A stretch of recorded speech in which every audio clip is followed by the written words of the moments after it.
ನಮಸ್ಕಾರ. DV news Karnataka. ನಾನು ಶಂಕರ್ ತೊಂಟಾಪುರ. ಇವತ್ತಿನ ಪತ್ರಿಕಾಗೋಷ್ಠಿ ವಿಷಯ ಬಿಜಾಪುರ ಜಿಲ್ಲೆ ಸಮಗ್ರ ನೀರಾವರಿ ವಿಷಯ.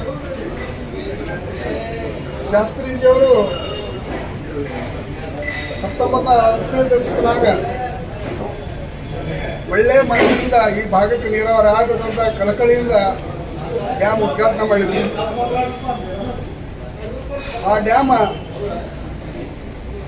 ಕುಂಟುತ್ತಾ 2000 ಇಷ್ಟು ತನಕ ಬಂತು. ಏನೋ ಪೂರ್ಣ ಆಯಿತು. ಇಲ್ಲಿ ಜಯಂತ್ ಪಟೇಲ್ರು ಅದು 734 TMC ನೀರ 2000ನೇ ಇಸ್ವಿ ಮೇ 31ಕ್ಕೆ ಬಚಾವ್ ದೇಶ ಸ್ಕೀಮ್ ಪ್ರಕಾರ ಬಳಸ್ಕೋಬೇಕಾಗಿತ್ತು. ನಮಗೆ ಆಗಲಿಲ್ಲ. ಈ ಎರಡನೇದು ಬ್ರಿಜೇಶ್ ಕುಮಾರ್ ವರದಿ ಬಂತು. ಆ ವರದಿಯಲ್ಲಿ ನಮ್ಮ ಒಂದಿಟ್ಟು ಸರ್ಫಸ್ ವಾಟರ್ ಬಂತು. ಆ ಪ್ರಯುಕ್ತ ಎಲ್ಲ ನಮ್ಮ ನೀರಾವರಿ ಯೋಜನೆಗಳು ಆಗ್ತಾ ಇದ್ದಾವೆ. ಹೀಗಾಗಿ ಅನೇಕ ಸಲ ಹೋರಾಟ ಮಾಡಿದಾಗ ರಾಜ್ಯ ಸರ್ಕಾರ ನಮ್ಮ ಬಿಜಾಪುರ ಜಿಲ್ಲೆ 524.256 ಮೀಟರ್ ಎತ್ತರಿಸಿದಾಗ ಮಾತ್ರ ಸಂಪೂರ್ಣ ಜಿಲ್ಲೆ ನೀರಾವರಿ ಆಗಕ್ಕೆ ಸಾಧ್ಯತೆ. ವಾಟರ್ ಅಲೋಕೇಶನ್ 524 ಮೀಟರ್ಗೆ ಮಾತ್ರ ನಮ್ಗೆ ವಾಟರ್ ಅಲೋಕೇಶನ್. ಹಾಗಾಗಿ ನಾವು ಇವತ್ತೆಲ್ಲ ಬಿಜಾಪುರ ಜಿಲ್ಲೆಯವರು ನಮ್ಗೆ ಕಾಯಂ ನೀರಾವರಿ ಸಮಸ್ಯೆ ಆಗಬೇಕಾದ್ರೆ ಆಲ್ಮಟ್ಟಿ 524 ಡ್ಯಾಮ್ ಆಗಬೇಕು. ಅತಿ ಹಿಂದುಳಿದಂಥ ತಾಲೂಕು ಇಂಡಿ ಭಾಗ 2 ಆಗಿ ಇವತ್ತು ಚಡ್ಚಣ ಇಂಡಿ ಆಗಿದೆ. ಇವತ್ತು ರೇವಣ ಸಿದ್ದೇಶ್ವರ ಏತ್ ನೀರಾವರಿ ಇಂಡಿ ಮತ್ತು ಚಡ್ಚಣ 2 ಭಾಗಕ್ಕೆ, ಇಂಡಿ ಪಶ್ಚಿಮ ಭಾಗ ಮತ್ತು ಚಡ್ಚಣ ಪೂರ್ತಿ ಭಾಗ ಆಗ್ಬೇಕಂತ ವಿಚಾರ ಮಾಡಿದ್ವಿ. ಭಾರತೀಯ ಕಿಸಾನ್ ಸಂಘ ಈ ವಿಷಯ ತೆಗೆದುಕೊಂಡು ಸುದೀರ್ಘ ಹೋರಾಟ ಮಾಡಿ ಬೆಳಕೆಯಲ್ಲಿ ಮಾಡಿದಾಗ ಆಗಿನ ಅಂದಿನ ಕುಮಾರಸ್ವಾಮಿಗಳು CM ಇದ್ರು, DK ಶಿವಕುಮಾರ್ ನೀರಾವರಿ ಮಂತ್ರಿ ಇದ್ರು, ಯಶವಂತರೇಗೌಡ ಶಾಸಕರಿದ್ದರು, ಮನಗೂಳಿಯವರು ನಮ್ದು ಉಸ್ತುವಾರಿ ಸಚಿವರಿದ್ದರು, ದೇವಾನಂದ ಚೌಹಾಣ್ ಅವರು ನಾಟನ್ ಮತ್ಸ್ಯದ MLA ಇದ್ದರು. ಇವರೆಲ್ಲರ ಪರಿಶ್ರಮದಿಂದ ರಾಕೇಶ್ ಸಿಂಗ್ ಅವರು ಕರೆಸಿ CM ಅವರು ಇಲ್ಲ ಇದು ಭಾಳ ದಿನ ಕೇಳ್ಕೊಂಡು ಬಂದದ, ಭಾಗಕ್ಕೆ ನೀರಾವರಿ ವಂಚಿತ ಆಗ್ತದೆ, ದಯವಿಟ್ಟು ಅದನ್ನು DPR ರೆಡಿ ಮಾಡಿ ಬಜೆಟ್ನಾಗ ಅನೌನ್ಸ್ ಮಾಡಿ ಅಂತ ಹೇಳಿದ್ರು. ಡೈರೆಕ್ಷನ್ ಕೊಟ್ಟರು ಮುಖ್ಯಮಂತ್ರಿಗಳು ಕುಮಾರಸ್ವಾಮಿ ಇದ್ದಾಗ. ಆವಾಗಿನ ಬಜೆಟ್ನೊಳಗೆ 850 ಕೋಟಿ ರೂಪಾಯಿ ಇಟ್ಟರು. ನೆಕ್ಸ್ಟ್ ಆ ಸರ್ಕಾರ ಹೋಯಿತು, BJP ಸರ್ಕಾರ ಬಂತು. BJP ಸರ್ಕಾರ ಬಂದಾಗ ಅವಾಗ ನಮ್ಮದು ಜಾರಕಿಹೊಳಿ ಅವರು ಮಿನಿಸ್ಟರ್ ಆದರು. ಏನೋ ಗದ್ದಲಾಗಿ ಅವರು ಮಿನಿಸ್ಟರ್ ಹೋಯಿತು. ನೆಕ್ಸ್ಟ್ ನಮ್ಮ ಕಾರಜೋಳ ಸಾಹೇಬರು ಬಂದರು. ಕಾರಜೋಳ ಸಾಹೇಬರು ಬಂದಾಗ ಚಿಂಚಣಿ ಅವರು ಯಶವಂತರಾಗೌಡರು ಎಲ್ಲರೂ ನಮ್ದು ಏನು ಭಾಗದ ಶಾಸಕರು ಏನು ರಾಜಕಾರಣ ಮಾಡಲಾರ್ದೇ ಈ ಯೋಜನೆಗಾಗಿ ಶ್ರಮ ವಹಿಸಿ 28,000 ಹೆಕ್ಟೇರ್ಗೆ ಫೇಸ್ 1 ಫೇಸ್ 2 ಅಂತ ಮಾಡಿದರು. ಆ ಫೇಸ್ 1 ಒಳಗೆ 28,000 ಇಂಡಿ ಭಾಗಕ್ಕೆ 21,000, ನಾಲ್ಕಣ್ಣ ಮಸ್ಟರ್ಗೆ 7,000. ಈಗ ಒಟ್ಟು 28,000 ಪ್ರೊಜೆಕ್ಟ್ ಮಾಡಿದ್ರು. 2,600 ಚಿಲ್ಲರೆ ರೂಪಾಯಿ ಇಟ್ಟು ಮಾಡಿದರು. ಒಂದೇ ಭಾಗದ ಕೆಲಸ ಇವತ್ತು ದೋಣಿ ಹಳ್ಳದ ಪೈಪ್ಲೈನ್ ಮಾಡಿ ಜಾಗದಲ್ಲೆಲ್ಲ ಕನ್ಸ್ಟ್ರಕ್ಷನ್ ನಡೀತಾ ಇದೆ. ಈಗ ಎರಡನೇದಕ್ಕೆ ಒಂದು ಟೆಂಡರ್ ಅದನ್ನೇ 1, 2, 3 ಭಾಗ ಮಾಡಿ 800 ಕೋಟಿ ಮನೇನು ಮೀಟಿಂಗಲ್ಲಿ ಇಟ್ಟಿದ್ದಾರೆ ಸುದ್ದಿ ಕೇಳಿದ್ವಿ. ಇನ್ನು 1,380 ಕೋಟಿ ಥರ್ಡ್ ಫೇಸಿಗೆ ಬೇಕು. ಇಷ್ಟಾಗಿ 28,000 ಅಷ್ಟೇ ಆಯಿತು ನೀರಾವರಿ.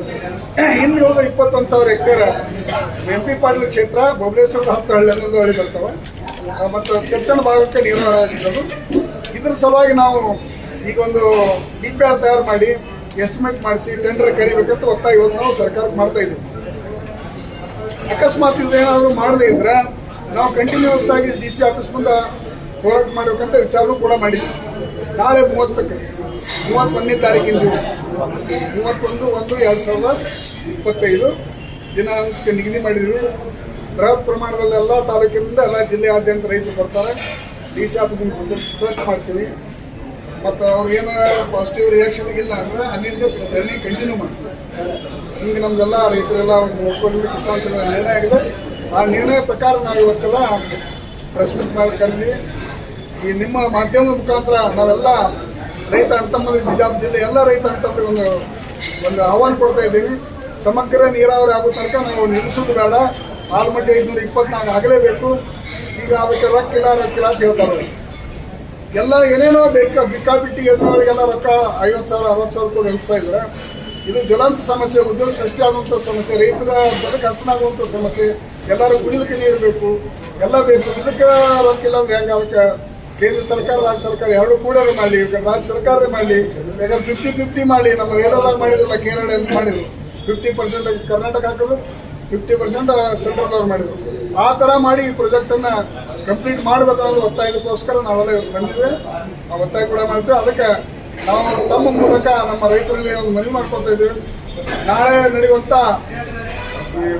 ಪ್ರೊಟೆಸ್ಟಲ್ಲಿ ಪ್ರತಿಭಟನೆಯಲ್ಲಿ ಎಲ್ಲ ಜಿಲ್ಲೆಯ ಜನರು ಶಾಸನ ಸಂಸ್ಥೆಯಲ್ಲಿ ಭಾಗವಹಿಸಬೇಕಂತ ತಮ್ಮ ಮೂಲಕ ಎಲ್ಲರಿಗೂ ವಿಜ್ಞಾಪನೆ ಮಾಡ್ಕೊಳ್ತೀವಿ. ಭಾರತೀಯ ಕಿಸಾನ್ ಸಂಘ ನೀರಾವರಿಯ ಸಲುವಾಗಿ ಕರ್ನಾಟಕದ ಅತ್ಯಂತ ಹೆಚ್ಚಿನ ಮಹತ್ವವನ್ನು ಕೊಡ್ತಾ ಇದೆ.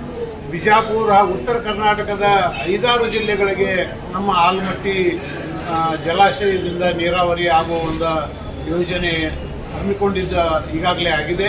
ಅದರ ತಕ್ಕಂತೆ ಉಳಿದ ಈಗ ರೇವಣಸಿದ್ದೇಶ್ವರ ಏತ ನೀರಾವರಿ ಪ್ರಮುಖವಾಗಿ ಉಳಿದ ಯಾವ ಊರುಗಳು ಉಳಿದಾವ ಅದಕ್ಕೆ ನೀರಾವರಿ ಮಾಡುವ ಒಂದು ಒಳ್ಳೆಯ ಬೃಹತ್ ಯೋಜನೆ ಆಗಿದೆ. ಅದನ್ನು ಸಂಪೂರ್ಣ ತ್ವರಿತವಾಗಿ ಇಂಪ್ಲಿಮೆಂಟ್ ಮಾಡಬೇಕಂತೇಳಿ ನಾವು ಸರ್ಕಾರದ ಮೇಲೆ ಒತ್ತಾಯವನ್ನು ಇವತ್ತು ಮಾಡ್ತಾ ಇದ್ದೀವಿ. ಅದರ ಸಲುವಾಗಿ 31ನೇ ತಾರೀಕಿಗೆ ಇದೇ ತಿಂಗಳು ನಾವು ಒಂದು ಬೃಹತ್ ಸಮಾವೇಶವನ್ನು ರೈತರ ಸಮಾವೇಶವನ್ನು ಬಿಜಾಪುರದಲ್ಲಿ ಹಮ್ಮಿಕೊಳ್ತಾ ಇದ್ದೀವಿ. ಅದರ ಸಲುವಾಗಿ ನಾವು ಒಂದೇ ಒಂದು ನೀರಾವರಿಯನ್ನು ಯಾಕೆ ಮಾಡಂತೇಳಿ ಸರ್ಕಾರಕ್ಕೆ ಒತ್ತಾಯವನ್ನು ಮಾಡ್ತೀವಿ ಅಂದ್ರೆ 200-300 ವರ್ಷ ಹಿಂದಿನ ಬ್ರಿಟಿಷ್ ಸರ್ಕಾರದ ಮಾಡಿದ ನೀರಾವರಿ ಯೋಜನೆಗಳು ಇನ್ನೂ ನಡೆದಿದ್ದಾವೆ ಸಾಕಷ್ಟು. ಒಂದು ಸಾರಿ ಮಾಡೋದು ಇರ್ತೈತಿ. ಇದು ಮೇಲೆ ದಿನ ರೋಡು ಮಾಡುವುದು, ಕೆಡುವುದು, ಹೋಗುವುದು ಆ ರೀತಿ ಇರೋದಿಲ್ಲ.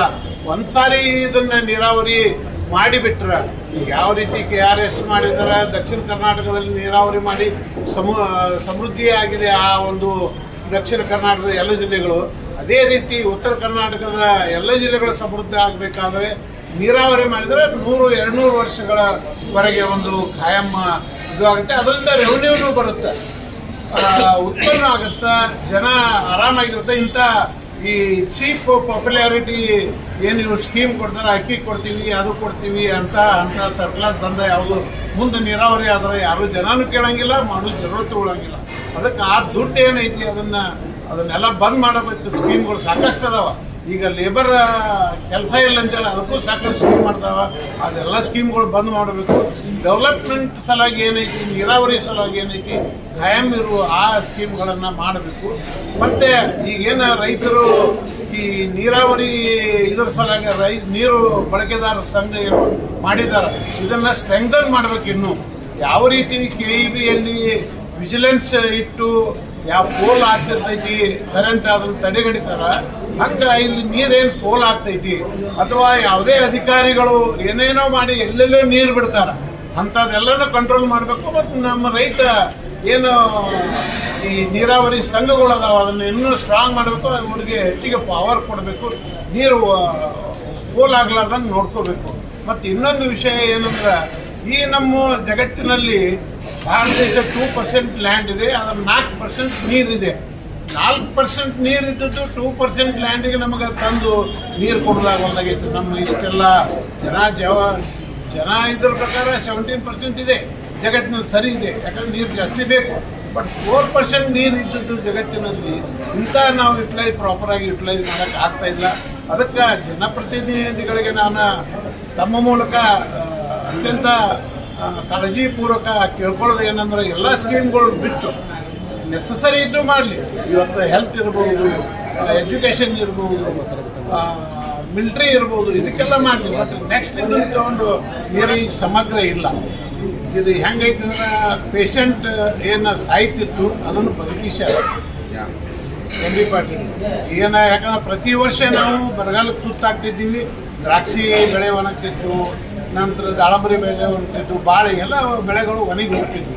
ಆದರೆ ಈಗ ಯಾವುದೋ ಒಂದು ಗಿಡ ಒಣಗಲಾರ್ದಂಗೆ ಈಗ ಆಗಿದೆ. ಸಮಗ್ರ ನೀರಾವರಿ ಆಗಿಲ್ಲ. ಇನ್ನೂ ನೀರಾವರಿ ಮಾಡಬೇಕಾದಂಥ ಕೆಲಸಗಳು ಭಾಳ ಅದಾವೆ. ಈಗ ಬರೀ ಹಳ್ಳಕ್ಕೆ ತಂದು ಕೆರೆಗೆ ತಂದು ಬಿಟ್ಟಿದ್ದಾರೆ.